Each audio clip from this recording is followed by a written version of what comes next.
You ever wonder if you could get a report card for an entire country's economy? I'm not talking about a quick snapshot, but a really deep structural health check. Well, that's exactly what we're looking at for Malaysia, and the results, they're pretty incredible and very, very revealing. So here it is, the headline number. Out of 25 key economic indicators, Malaysia scored a 24, a near-perfect score. Just think about that for a second. That's a 96%. That's not just good. That tells you this is a fundamentally strong and really resilient economy. But a score like that, it just makes you super curious, right? I mean, what's the one thing? In an economy that's getting almost everything right, what is that single weak link? That's the big question we're going to dig into.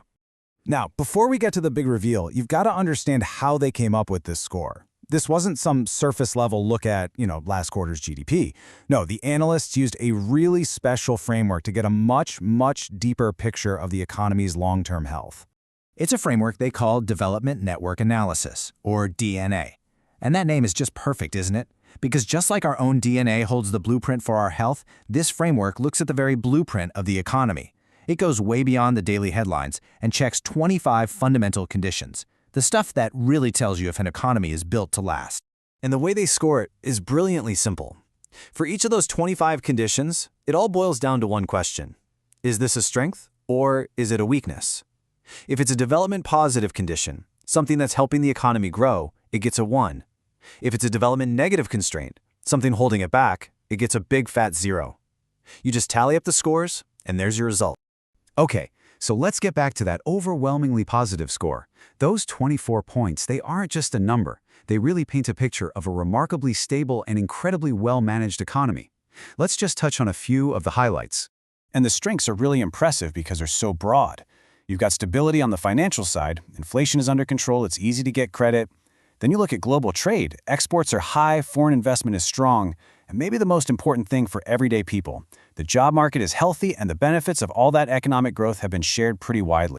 And look, the analysis itself puts it very plainly. It says Malaysia's economic development is mainly positive. This isn't just some temporary boom.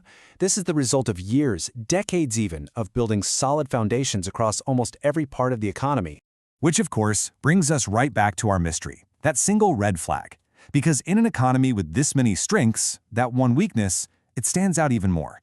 This is the one area that, if it's left unchecked, could start to undermine all that other fantastic work. So after all that, what was it? What was the one thing that got flagged as a major constraint? Well, the answer is a classic fiscal challenge. The easiest way to think about it is like a household budget. On one hand, the government is spending consistently to keep the economy growing. Things like building infrastructure and funding social programs. But the problem is, the government's income, mostly from taxes, just isn't keeping up. And that gap between spending and earning, that's the fiscal deficit. And here's why that matters so much. Out of all 25 of those deep dive metrics, this was the only one to get a 0. It's not just a number on a page, it points to a real structural risk. I mean, think about it. If another big global crisis hits, a country that's running a deficit year after year has less room to respond, less ability to spend money to protect its people and businesses. Okay, so we've identified the problem. But the great news is, the analysis doesn't just stop there. It also lays out a really clear path forward, a strategy to turn this one vulnerability into a source of future resilience. The game plan has 3 key parts. First, you've got to get the budget back in balance. That means spending smarter and finding new ways to bring in revenue. Second, you double down on innovation. Why? Because a more productive, innovative economy just naturally generates more growth and more tax revenue.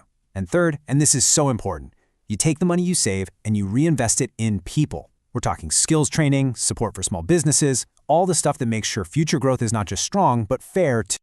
So, that's where we're left, with this really fascinating question. You have an economy that is overwhelmingly strong, but it has this one clear, manageable challenge.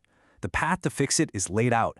The real question now is, can smart policy not only fix this single vulnerability, but actually turn it into a foundation for an even stronger, more resilient Malaysia for decades to come?